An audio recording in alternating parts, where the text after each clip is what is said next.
In this new life, I actively cut off all ties with Declan Carter when he applied to the National University of Defense Technology in Hunan.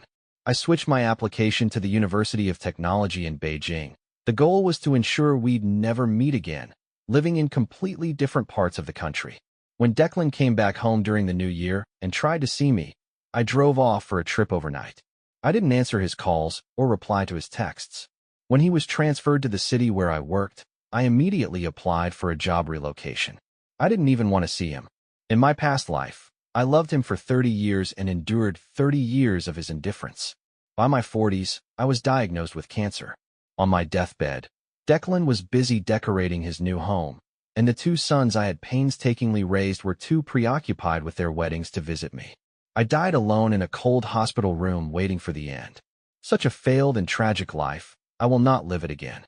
After resubmitting my college applications, I finally felt a sense of relief. I wouldn't have to be entangled with Declan anymore. No one knew I had been reborn. The early application deadline was noon tomorrow, but I was worried the system might crash, so I changed my application late at night. In my previous life, I spent my whole existence chasing Declan, resenting him, and ultimately ruining myself. This time, I won't have anything to do with him. I want us to live in completely separate worlds, never crossing paths. July marks my 18th birthday. On that day, I will publicly tell him, I won't marry you. You're free now. There are 15 days left. As I stepped out of the internet cafe, a text from Declan appeared on my phone. I'm out with friends and might be home late. Cover for me. Thanks. I casually replied, sure. Declan and I grew up together. Our fathers were comrades in arms, and our mothers were best friends and colleagues. I lived at his house for 3 years, always calling his mom Aunt Linda. She treated me better than she did her own son. I secretly loved him, but he was in love with Amelia Morris. Initially, I planned to keep my feelings hidden forever and just be the little sister he always saw me as. But on the day of the college entrance exams, Declan took me to a bar. While I was in the restroom, 2 men harassed me. If Declan hadn't come looking for me when I didn't return, I can't imagine what might have happened. Being assaulted was an unbearable humiliation. I almost took my own life. Aunt Linda blamed Declan for not protecting me and forced him to agree to an engagement out of guilt. Declan reluctantly agreed, promising to hold the engagement party once our college acceptance letters arrived. Amelia couldn't accept Declan's engagement and caused a huge scene. Declan kept finding excuses to comfort her. In our past life, Declan truly loved Amelia. He was willing to sacrifice everything for her, his principles, his future, and even his conscience. The more I clung to him, the more I lost, and the more I lost, the more unwilling I was to let go. I did everything I could to fight against them, hoping they would suffer as much as I did. In the end, Aunt Linda, who had once been like a mother to me, cut all ties. The 2 sons I had worked so hard to raise grew to despise me. I overheard them saying, if Mom's life is so miserable, she might as well die early and let Dad and Amelia finally be together. It's been 30 years, they deserve it. This time, I won't play the villain tearing them apart. I won't care about those 2 ungrateful sons either. I'll let them have each other and free myself. Changing my college application was the first step toward staying far away from Declan. It was also the first step toward living for myself. In my previous life, to stay close to Declan, I gave up my dream school and followed him to the defense university he admired so much. The strict military-style management was far harsher than I had imagined, leaving me physically and mentally exhausted. What hurt the most was watching Declan and Amelia exchange flirtatious glances right under my nose. I was filled with rage but didn't dare confront them because I was the intruder. Later, Amelia was suddenly expelled. Declan thought I was behind it and never treated me kindly again. After college graduation, Declan delayed our wedding endlessly until he received Amelia's wedding invitation. Amelia Morris hastily married a rich, aimless second-generation heir to cut off any lingering feelings Declan Carter had for her. Disheartened and numb, Declan went through with our wedding like a lifeless shell. After the marriage, Declan avoided me as much as possible. He spent years without coming home, and when I visited him at his military base, he preferred to cover a colleague's shift rather than return to his quarters to spend time with me. Aunt Linda frequently called asking if I was pregnant yet. She even sent me an entire set of intimate lingerie. Desperate to win Declan's approval and eager to give Aunt Linda the grandson she wanted, I shyly put on the lingerie and climbed into his bed in the duty room. Declan, however, pointed at me in disgust and called me shameless. I couldn't take it anymore. That very night, I packed up and left, determined to divorce him no matter what. Declan returned home, apologized, and gently coaxed me into reconciling. He finally fulfilled the long, overdue consummation of our marriage 3 years late. That one night left me pregnant with twins. I foolishly thought that having children would make Declan step up as a husband and father, but I eventually realized that the children could only tie me down, not him. The only person who could hold on to Declan was Amelia. Even when Amelia's provocations caused me to go into labor prematurely, nearly costing me and the twins our lives, Declan still defended her without hesitation. To make me forgive Amelia, he knelt in front of me and stabbed himself twice, claiming it was penance for her sins. At the time, I was still in the hospital and our 2 babies were in incubators. Declan didn't ask about me or the children even once, let alone visit them. When I got home, a video from Amelia popped up on my phone. In the video, she and Declan were dancing intimately, their movements charged and electrifying. Aunt Linda, who had just returned from her night shift, noticed me staring at the screen. Curious, she leaned over to see what I was watching. When she saw the video, she was furious. That boy leaving his fiancée behind to dance with some outsider. I'll skin him alive. Aunt Linda slammed her palm on the table and, that Amelia, the nerve of her clinging to Declan even though he's engaged. Tomorrow, I'm going straight to her parents to set things straight. Amelia's father worked as a security guard at our school and her mother was a janitor. Aunt Linda, as the school's administrator, had always been considerate toward them. That was until she discovered that Declan was secretly involved with Amelia. Aunt Linda valued social status and saw Amelia's background as unworthy. She wanted Declan to marry me because of my family standing. My father was a major, my uncle a principal at a prestigious provincial high school, and my unclean-law held a director position. My connections could help Declan build a bright future. To break them apart, Aunt Linda would nitpick and criticize Amelia's parents whenever she saw them, hoping they would take the hint and step back. But neither Amelia nor her parents were willing to let go of Declan, clinging to him persistently. In my past life, Aunt Linda and I joined forces to try to drive Amelia away from Declan, but we failed. By the time I was on my deathbed and Aunt Linda was too old and powerless, Amelia finally married Declan and even won over my 2 sons. This time, I won't interfere with them, but I also won't stop Aunt Linda from acting as the gatekeeper to the Carter family. If Amelia wants to become the daughter-in-law of the Carters, she'll have to get through Aunt Linda first.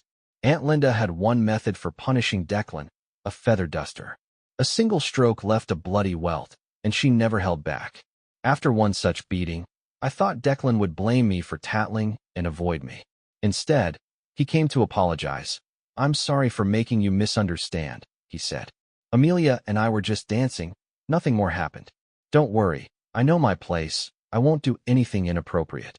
He spoke sincerely. If I hadn't seen the kiss mark on his neck with my own eyes, I might have believed his nonsense.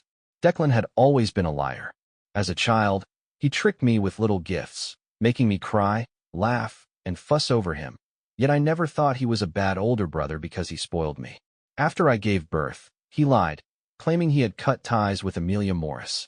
I believed him and brought our 2 sons to his military base to celebrate his birthday, only to find Amelia and her daughter in his dorm room, surrounded by women's belongings. Later, when I was gravely ill, I asked him to visit me in the hospital. He said he was injured and couldn't move, but in truth, he was busy preparing for his wedding with Amelia. In my past life, Declan lied to me for decades. This time, I won't believe a word he says. As long as I don't believe him, he can never deceive me. I smiled gently and said, "There's no need to explain. I have no right to interfere with your freedom. When Amelia sent me that video, your mom happened to be beside me. I didn't tattle. She just had bad luck. Flaunting your love like that often backfires. If Amelia hadn't deliberately tried to provoke me and assert her dominance, Aunt Linda wouldn't have humiliated her." Declan gave a bitter smile. "How can you say you have no right to interfere? Once we get our acceptance letters, we're supposed to get engaged. Once we're engaged, I'll be yours entirely. I'll follow your orders, serve you wholeheartedly, and devote my life to you. That won't happen, I replied calmly. I won't get an acceptance letter from the National Defense University, and I certainly won't marry you. There's no need to force yourself or make hollow promises. Just endure for 14 more days, Declan. He frowned. What happens in 14 days? It hit me. He didn't even remember my birthday. I pushed him out of my room. 14 days until you regain your freedom. I'll let you go. After submitting my college application, I had to prepare for the military medical exams under Aunt Linda's strict supervision. Declan didn't sneak out to meet Amelia again. However, he spent his days glued to his phone, constantly on calls or video chats with her. Every time Aunt Linda caught him, she beat him with a feather duster, leaving red welts across his back. She even handed the duster to me, urging me to vent my anger as well. I couldn't be bothered to waste my time or energy. Forget it, I said. Declan, mistaking my indifference for reluctance to hurt him, seemed moved. Don't worry, he said. Amelia and I are just talking about normal things between friends, nothing else. I know I'm engaged and won't cross any lines. An engagement means nothing, I thought to myself. Even a marriage certificate wouldn't stop him and Amelia from running off together. I gave him a vague hum in response and left it at that. Every day between running laps, long jumps, sit-ups, and studying for the psychological tests, I was too exhausted to care about whom Declan was flirting with. Declan, on the other hand, was deeply worried that Amelia wouldn't pass the interview phase. He asked me if I had any connections to help her. If I wanted to help, of course there would be a way, I said flatly. But why would I inconvenience my family for someone I dislike? Don't you always advocate for fairness and justice? He retorted. Why would you refuse to make an exception for Amelia? Declan was clearly displeased with my response, but he said nothing more. After that, he stopped speaking to me entirely. His coldness didn't bother me. I had long since grown accustomed to his indifference. Aunt Linda assumed the silence between us was due to the pressure of the exams and didn't dwell on it. Instead, she focused on preparing delicious meals for us every day. The morning of the military medical exam, Declan returned from the garden with a single rose. Aunt Linda chuckled. That boy is finally learning. He knows to bring you flowers now. I didn't have the heart to tell her that the one who loved roses was Amelia. That rose wasn't for me. The moment we met, Amelia Morris slapped me across the face. You're despicable. Taking Declan wasn't enough for you. You even got Aunt Linda to fire my parents. Amelia's parents had indeed been dismissed from their jobs. Aunt Linda's anger this time was real, but what did that have to do with me? Amelia didn't dare confront her future mother-in-law directly, so she came to vent her frustrations on me. Did she think I was weak and wouldn't fight back? Raising my hand, I prepared to return the slap, but Declan stepped in to block me. They've lost their jobs and things are hard for their family. Please don't hold it against her, he said softly. If you're really upset, hit me instead. Hit me as many times as you want. I laughed bitterly. So because her family is struggling, it's okay for her to slap me? Am I just her punching bag? I turned to Declan and asked, who are you to her that you feel you can apologize and take the hit on her behalf? It seemed that Declan had forgotten one crucial detail. We weren't engaged. As my supposed fiancé, he should have been defending me, but even so, he didn't let go of Amelia's hand. If it weren't for what happened back then, he began hesitantly, we wouldn't even be engaged and my mom wouldn't have targeted her parents. Amelia's already feeling terrible. Can't you just cut her some slack? In my previous life, when Declan and I were at the National Defense University, he would always say similar things whenever I had a conflict with Amelia. He knew how much I hated being reminded of that incident, yet he brought it up repeatedly to guilt me into backing down. To protect Amelia, he had no problem stabbing me in the heart over and over, as if I couldn't feel pain. And now here he was doing it again. But this time, I wouldn't yield. I met his gaze coldly and slowly pried his hand off mine. Declan, worried I might escalate the situation and cause trouble for Amelia, pleaded with me in a low voice. Please, she didn't mean to hit you. She was just too upset. Taking a deep breath, I cut him off. Should I call the police then? Declan froze. He knew that if I reported the incident, Amelia would lose any chance of passing her interview. After a moment of hesitation, he stepped aside without a word.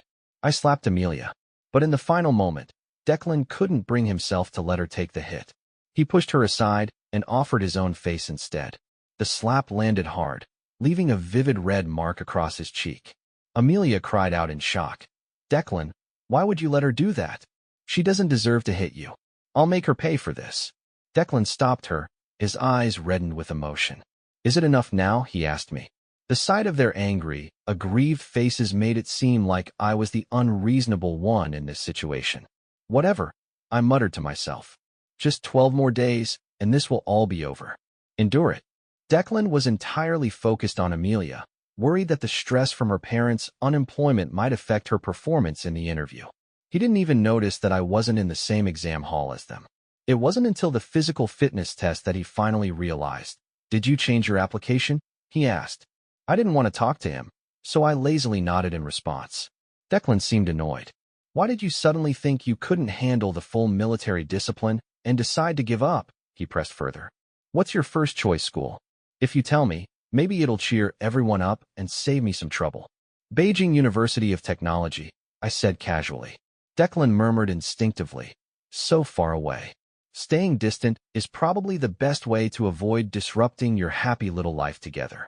I didn't respond and walked past him. As I stepped down the stairs, someone suddenly pushed me from behind. Though I managed to grab the handrail, my foot twisted awkwardly. The injury wasn't severe, but it would undoubtedly affect my physical test performance. Amelia sneered behind me. You almost ruined my interview. Now it's your turn to fail the physical test. I glanced briefly at the surveillance camera above us and said nothing. The test was about to start, and I didn't have time to waste on Amelia. When the examiner learned about my twisted ankle, he moved my name to the end of the list and even arranged for someone to massage my foot. The first event was a 50-meter sprint. I finished in 15 seconds, disqualified. With only 4 events in total, I had to pass all the remaining 3 to qualify for the early admission track. Otherwise, I'd have to compete with the general pool. The examiner looked at me with obvious concern. The standing long jump was next. My first attempt barely reached 1.4 meters. On the third attempt, I managed to meet the minimum requirement. Thankfully, I passed the remaining 800-meter run and sit-up events. As soon as I left the test site, I called the police. Amelia was arrested. Declan was frantic. After his attempts to negotiate with the authorities failed, he swallowed his pride and came to me. May, can you forgive Amelia? She didn't mean to. I looked at him coldly. Have you seen the surveillance footage? If you'd even glanced at it, you wouldn't be saying this. Declan knew deep down that Amelia had pushed me on purpose, but he still made excuses for her. She misunderstood you about a few things. I'll talk to her. I promise she won't do anything to hurt you again. Amelia had always believed that the incident at the bar was a trap I orchestrated to separate her from Declan. They had never hesitated to bring up that traumatic event in front of me, treating it as if it was my fault. And now Declan dared to reopen that wound. I rejected him outright. Your promises mean nothing. You can't control her, and you don't have the heart to punish her. Declan looked humiliated, both because of Amelia's recklessness and my refusal to give him any leeway. Yet he still couldn't let her go. Can't you? I cut him off. She committed a crime, and she should face the consequences. She deserves this punishment, and I won't forgive her. In my past life, I had been too weak, too forgiving. That's what allowed Amelia to repeatedly trample all over me. This time, I was determined to teach her a lesson she'd never forget. Turning back to my room, I felt Declan grab my arm. His voice dropped to a pleading whisper. If I use the kindness I've shown you over the past 10 years to ask for this one favor, would you give me this chance? For the past 10 years, Declan had truly been good to me. He treated me like a real little sister, always protecting me, indulging me, and even taking the blame for my mistakes. He fought for me, stood up for me, and defended me. After my mom passed away, he was the only thing that kept me from falling into despair. Without him, I would have crumbled emotionally long ago, let alone had the strength to get into Beijing University of Technology. It was precisely because of his kindness that I could never let go of him in my past life. I always hoped he would eventually turn back to me. I had no parents to rely on, no siblings to support me. There was only him. Back then, I didn't understand that once a man has someone in his heart, he will no longer care for his childhood companion. In this life, there would be no connection between us anymore. It was time to repay the kindness he had shown me. Fine, I said firmly. Remember what you just said. From now on, we owe each other nothing. Seeing my resolute tone, Declan panicked. as if he wanted to say something more, but I shook him off and closed the door behind me. Unable to get me to open the door, Declan sent me a text. May, I'm sorry. I've made you sad again. See, he knew exactly what he was doing, yet he still chose to protect Amelia without hesitation. Apologies meant nothing. They didn't change his actions. He was just following his heart, and that was fine. I didn't love him anymore. Whatever pain this caused me, I could endure for just 6 more days. When Amelia was released, not only did she show no remorse, but she became even more aggressive, taunting and insulting me.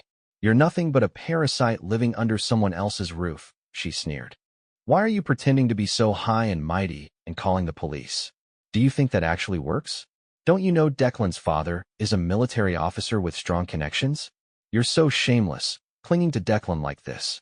Even if you manage to hold on to him for now, how long do you think it'll last? When we get into the National Defense University, we'll barely come home once a year. Do you think you'll even get to see him?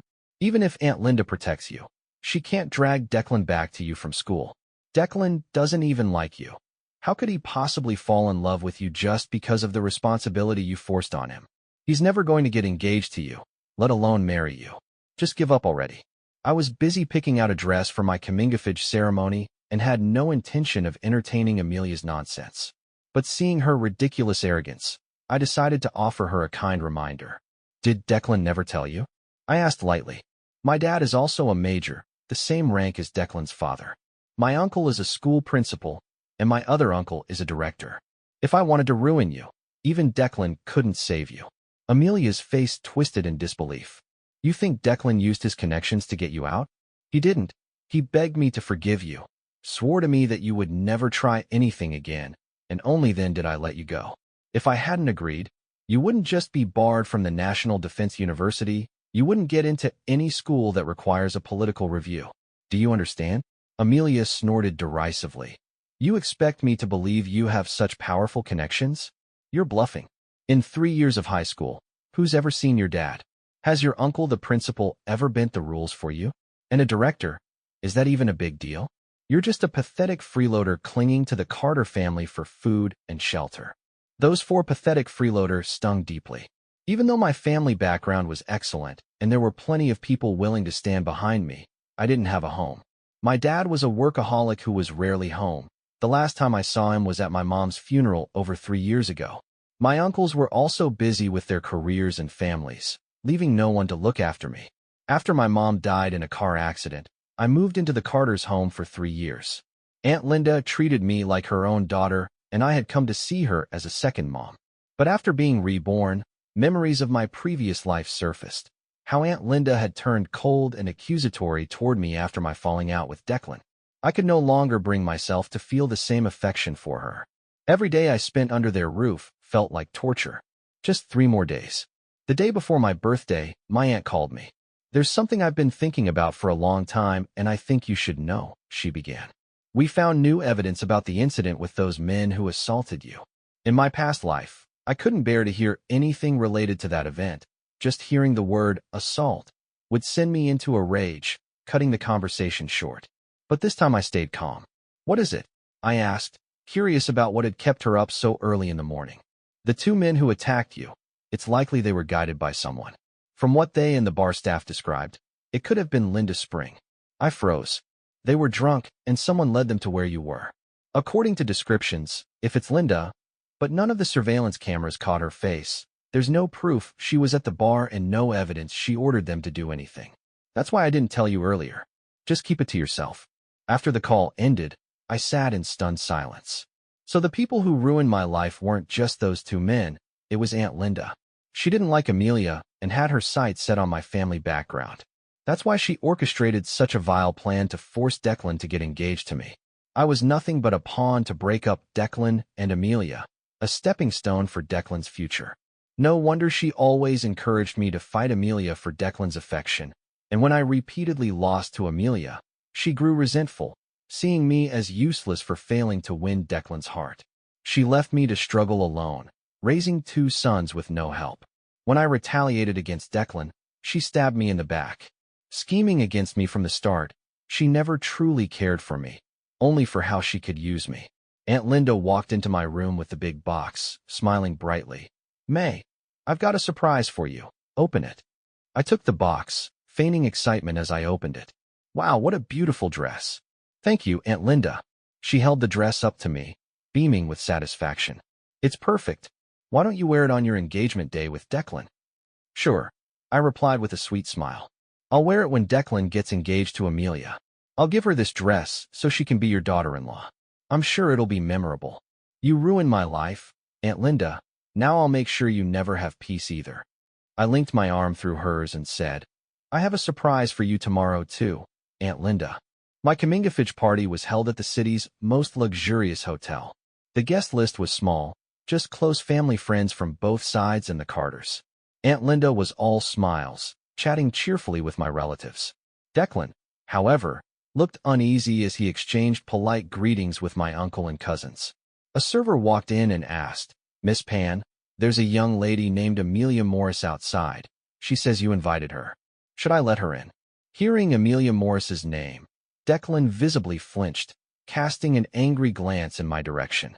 Aunt Linda, on the other hand, curled her lips into a satisfied smirk, her approving gaze falling on me.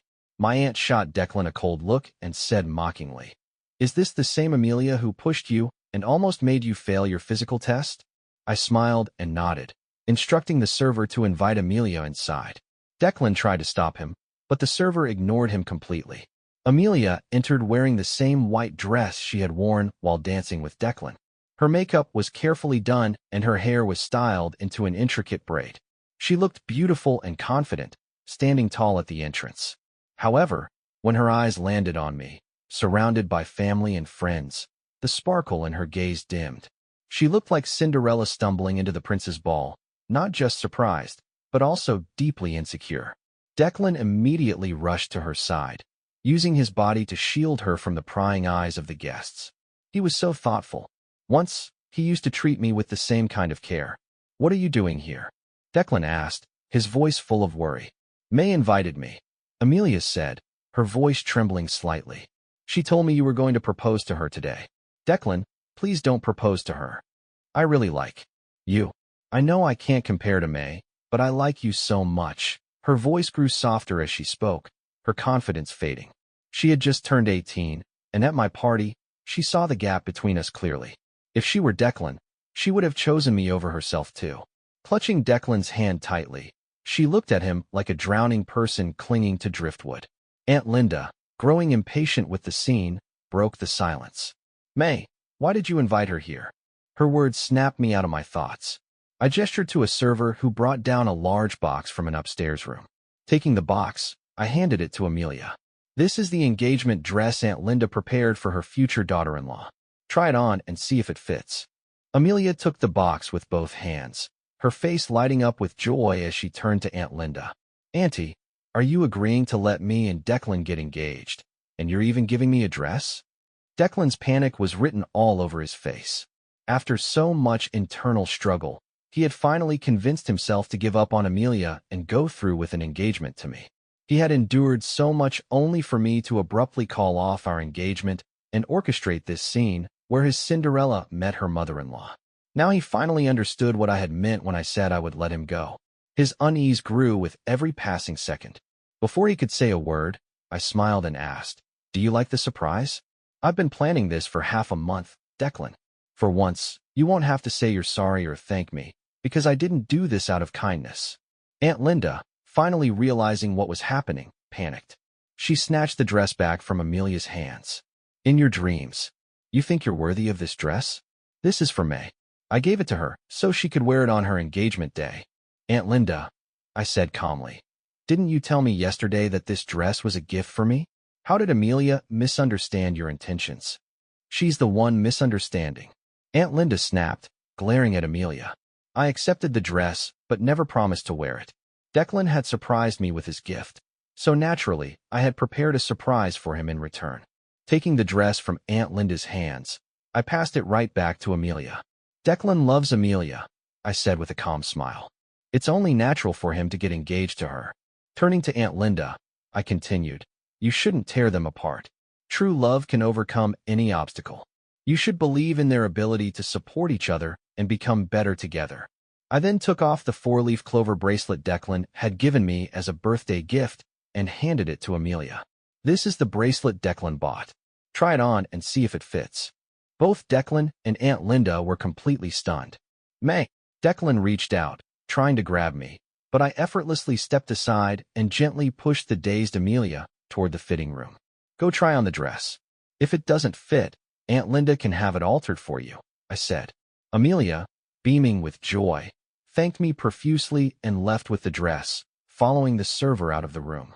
Aunt Linda, however, stopped her in her tracks. Wait, that dress isn't yours. You can't touch it. My aunt stepped in, pulling Aunt Linda aside and whispering, let it go. Forcing things won't lead to happiness. That girl doesn't seem so bad. She'll probably turn out fine. Aunt Linda huffed indignantly. She's just a security guard's daughter. What makes her think she's good enough for my son? If you like her so much, why don't you let her marry your son? My aunt shrugged with a smile. She doesn't like my son. Besides, he already has a girlfriend. She's a prosecutor. This only made Aunt Linda angrier. She furiously pinched Declan's arm, dragged him forward, and shoved him toward me. Declan, tell me clearly that you love her, not Amelia. Go on, say it. How could Declan say something so insincere in front of Amelia? He couldn't bear to let Amelia feel even a moment of discomfort. At the same time, he was painfully aware of all the harm he had caused me to protect her, even sacrificing our friendship in the process. What right did he have to say he liked me now? Even if he said it, I wouldn't believe him. Declan looked at me with a complex expression, part regret, part frustration. Just as he was about to speak, Amelia came running back into the room, twirling in the dress.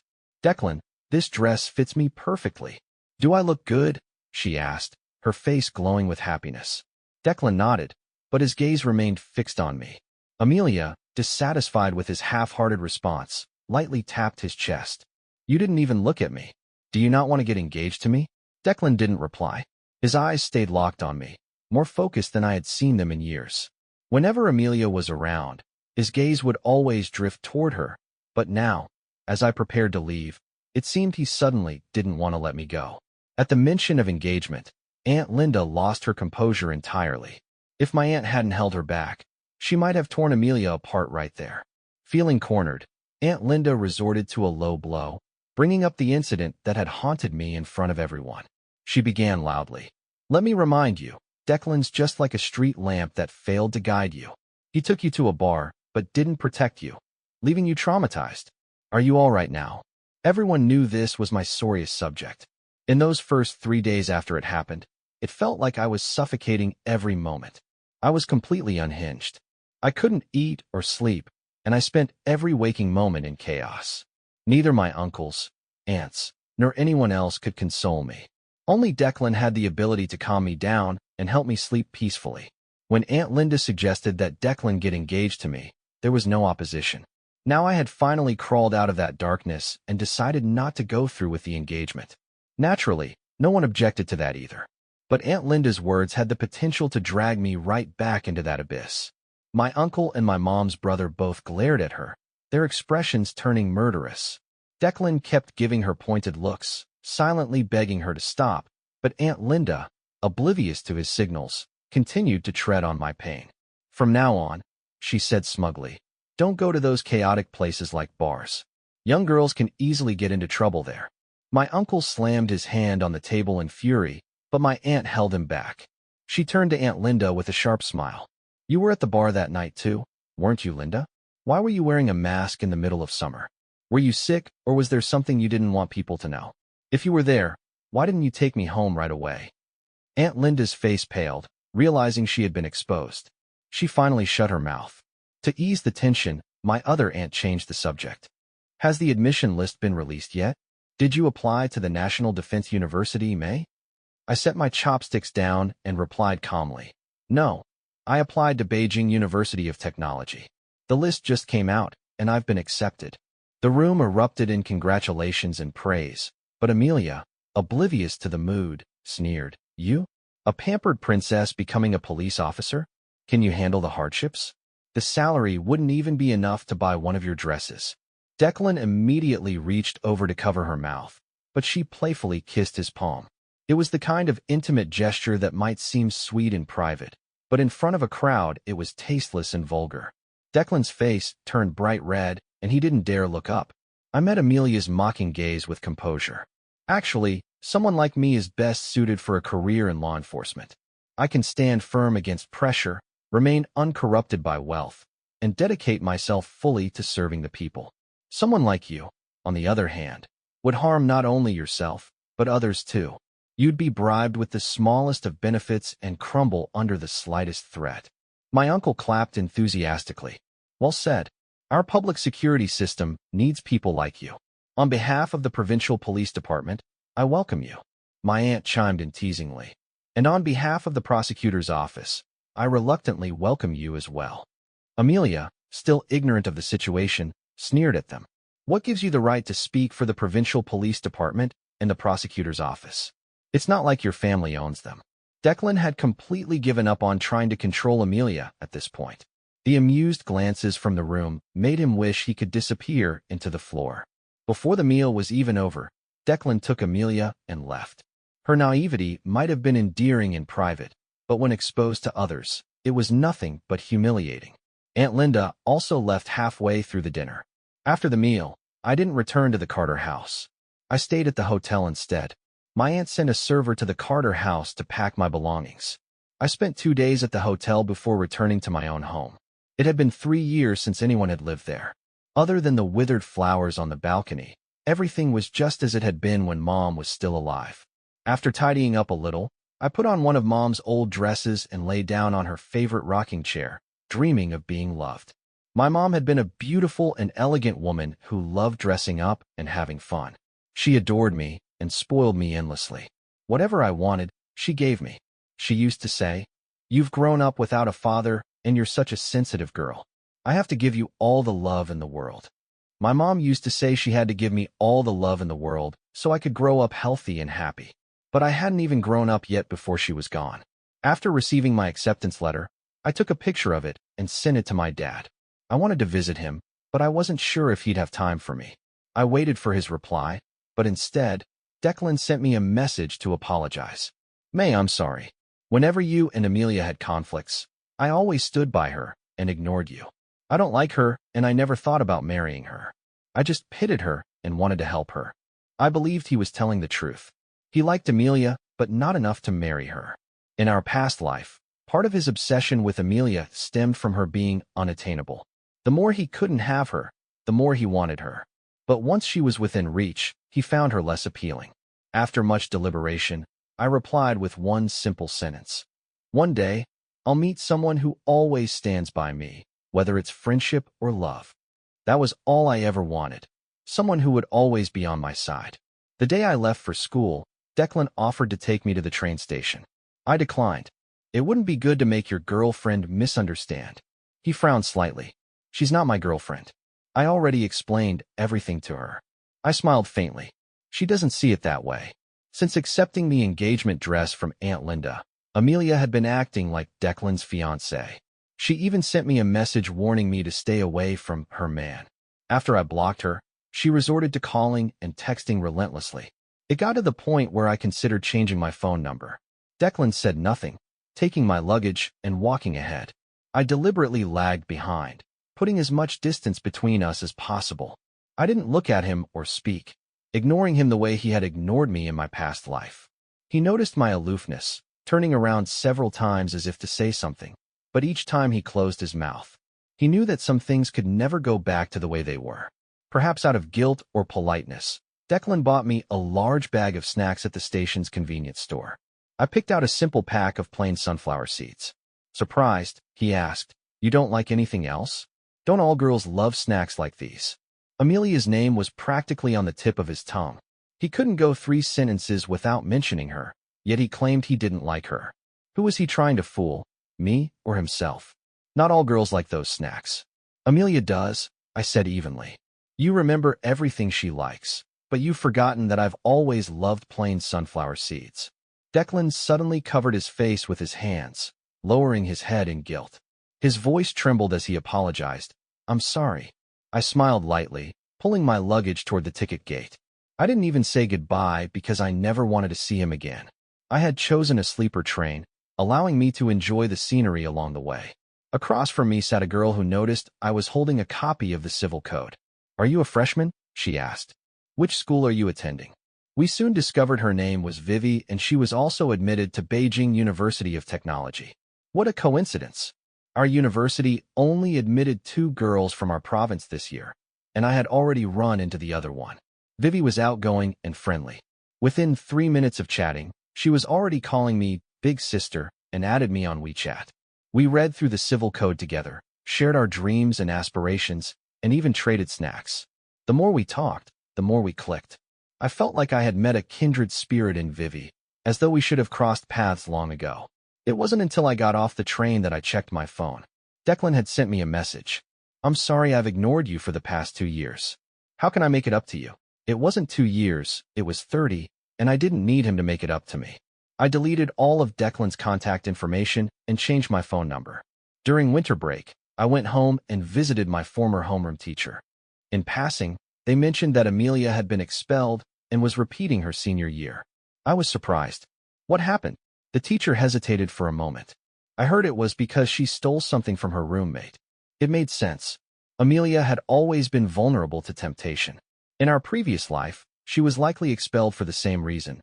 But why did Declan assume it was my doing back then? He had a habit of blaming me for everything bad that happened to Amelia, as though I were a scapegoat for all her misfortunes. In this life, since I had distanced myself from him early on and wasn't at the National Defense University, he didn't suspect me. A year later, while on a mission with senior colleagues, I ran into Amelia at a nightclub. She was cozied up with the sleazy, bead-eyed second-generation air. In that moment, I realized something. In our past life, Amelia didn't marry the idle heir to make Declan give up on her. She married him because she was attracted to his wealth and status. It was a hasty decision motivated by greed, but she spun it into a narrative of self-sacrifice for love. She let Declan believe she had given up everything for him, leaving him racked with guilt for the rest of his life. Later, when she left her husband, she claimed it was because of domestic violence, but the truth was, the heir's family had gone bankrupt by then. Declan was no longer under his parents' thumb. He had wealth, connections, and power. Meanwhile, my relationship with him had deteriorated. Amelia saw an opportunity to rekindle their relationship and sought his help under the guise of escaping abuse. Declan, still harboring unresolved feelings and guilt, couldn't turn her away. They easily fell back into step with each other. Declan, bound by his moral code as a married man, never crossed the line with Amelia, but she wasn't satisfied. She began sending me provocative photos and videos, intentionally stirring up trouble. She wanted me to fight Declan, to target him so he'd feel even more sorry for her and protect her more fiercely. Using these petty, underhanded tricks, she drove a wedge between me and Declan, eventually taking my place. In our past life, both Declan and I had been pawns in her schemes, and I had lost to someone like her so miserably, it was unbearable. This grudge couldn't just be left unresolved. The heir was one of our targets for the operation. If Amelia's drug test came back positive, it would be over for her. Judging by her indulgent demeanor, it was unlikely she'd come out clean. Through my calculated provocation, Amelia ended up with 3 charges: public disturbance, resisting arrest, and assaulting an officer. She was sentenced to 4 years in prison. During her detention, Amelia repeatedly tried to contact Declan for help, but Declan, stuck on campus, couldn't even leave the school gates, let alone rush to Beijing to save her. By the time I reached my 3rd year of college, it was Chinese New Year. At a class reunion, I ran into Declan again. He was dressed in a military uniform, tall and handsome, exuding righteousness and authority among the crowd of meticulously dressed men. Declan stood out effortlessly, drawing the attention of many women in the room. When they saw me, everyone greeted me warmly, not because they missed me after so many years, but because we had all matured and understood the value of connections. I felt the same way. A strong network was essential for solving cases, and any of my classmates here could become future industry leaders or business moguls. I wasn't afraid of anyone, but I also wouldn't offend anyone lightly. I had prepared myself for Declan to confront me about Amelia, but instead his first words were, "That dress looks beautiful on you." It suits your style perfectly. I responded with a simple thank you. Whether he praised or criticized me, it no longer had the power to stir my emotions. One of our classmates brought up Amelia's sentencing. Declan, didn't you and Amelia both attend the National Defense University? Why did she drop out and end up in Beijing?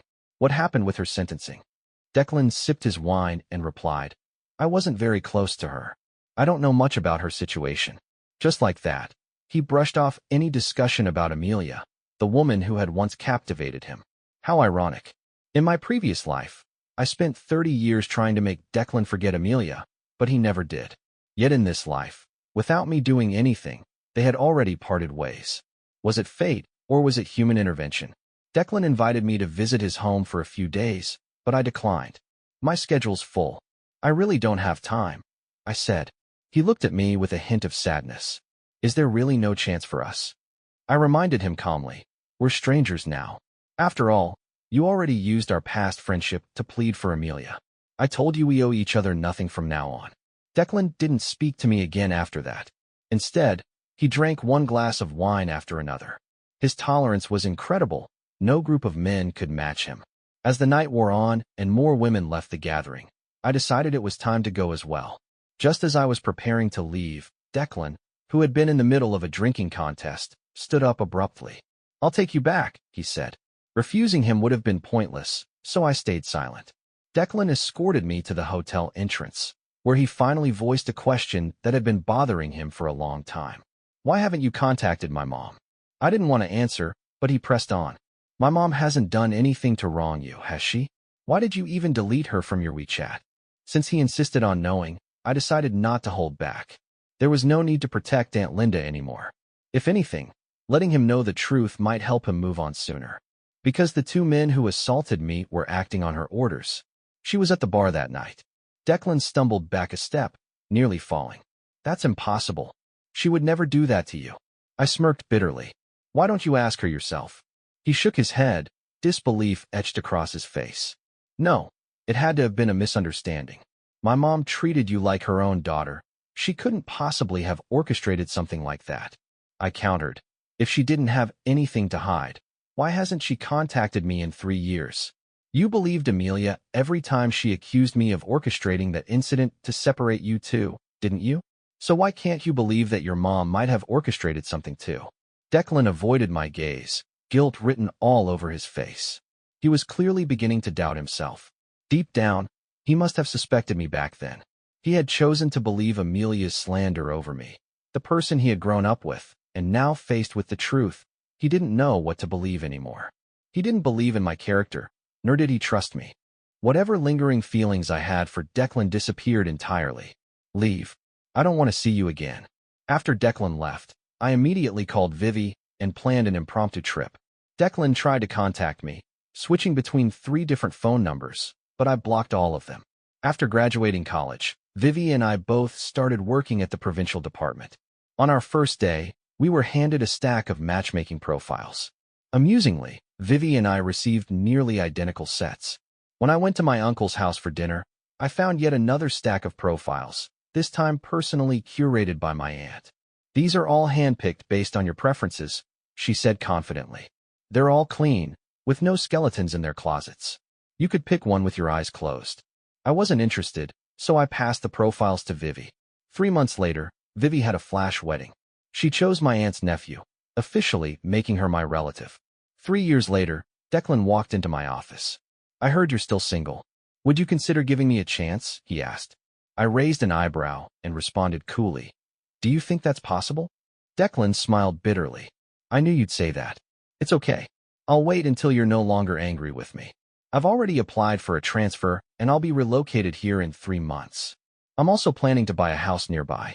Do you have any recommendations for good neighborhoods? I don't, I said curtly. I'm very busy. Take care. After Declan left, I submitted a transfer request to my superiors. By the time Declan purchased a home and came looking for me again, I was already gone. When I turned 30, Declan found me once more. May, I know you haven't gotten married. Can't you at least consider giving me a chance? I haven't dated anyone these past years. I've been waiting for you. Every time I ran into old high school classmates, they brought up Declan, praising his success and intelligence while lamenting that he hadn't found the right person. But I never waited for Declan.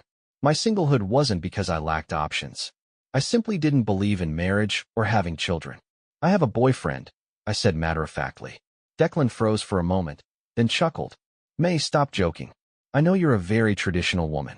If you were truly in love with someone, you wouldn't have stayed single this long. Just then, a tall, handsome man with a toned physique walked out of my bedroom, wearing nothing but a bathrobe. Babe, who's this? A colleague or a new neighbor? He asked casually.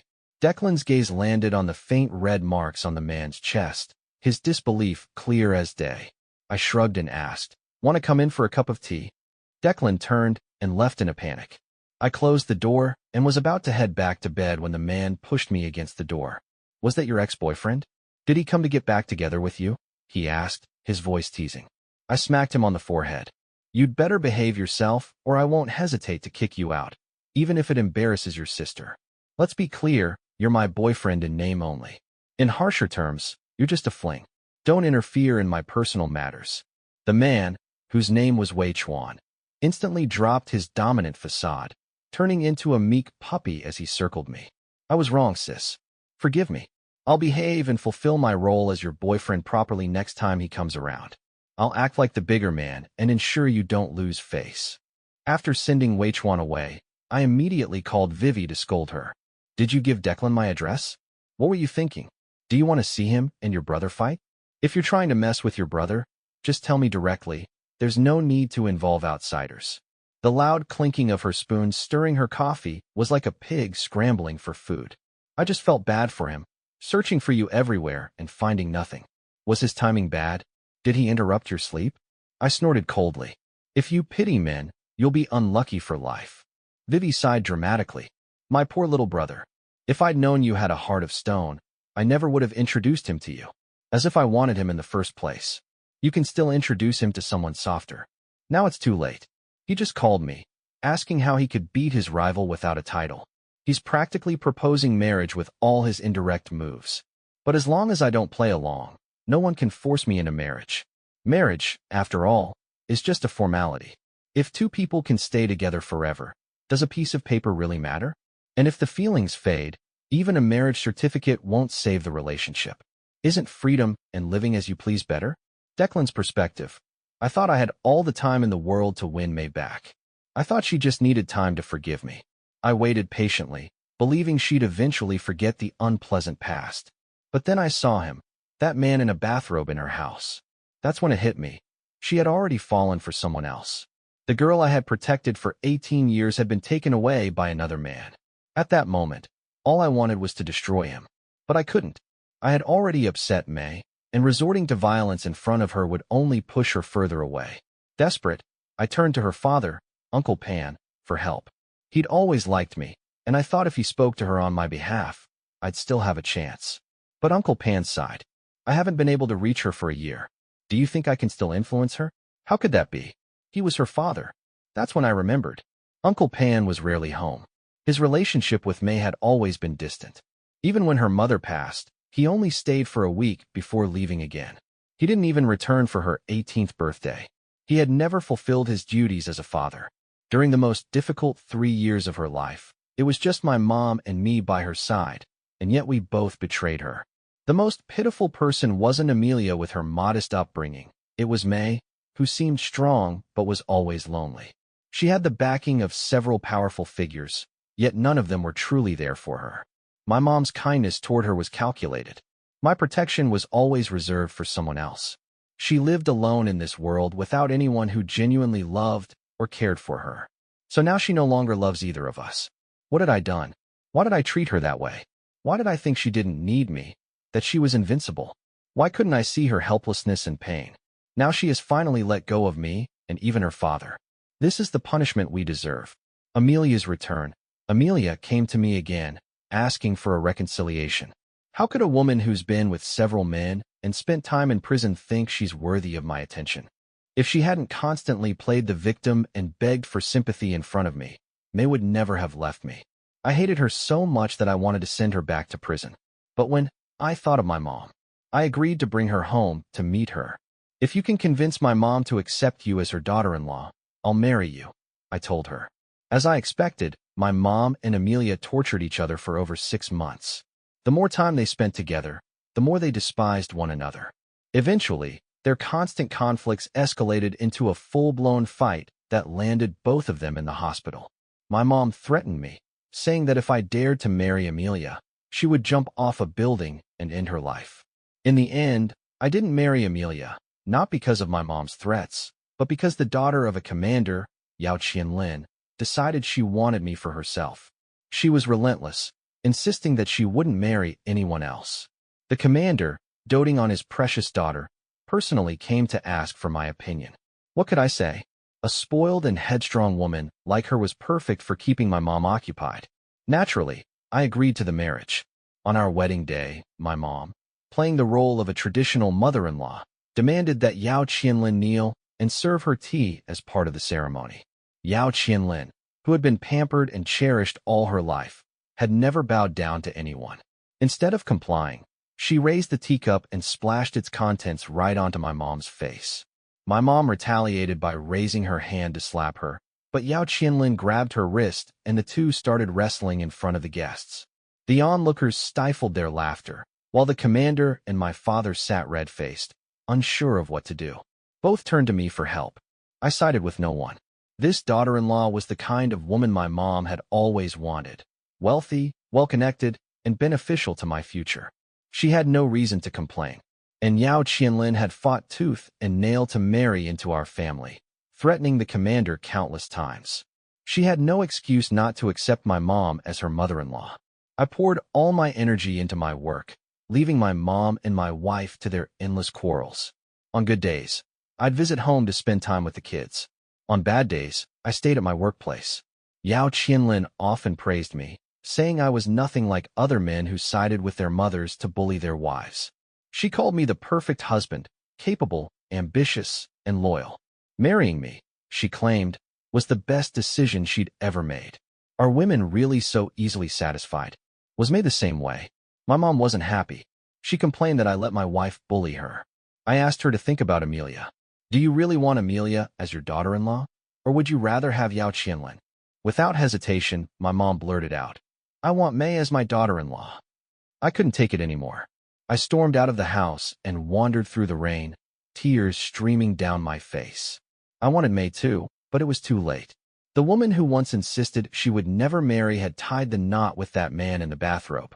She was no longer the little girl who used to follow me around, nor did she call my mom Aunt Linda anymore. I busied myself setting up my new home. Amelia was no different, constantly trying to weasel her way back into my life. The future is long, but I'll never again call her May. If my mom hadn't orchestrated that night at the bar, maybe May and I could have been a happy family. It's all my fault. Why did I treat Amelia so well, making everyone believe I was in love with her? If only I had understood myself and seen May's true worth earlier, maybe by now we'd have children as tall as I am. If time could turn back, I'd give up everything for her.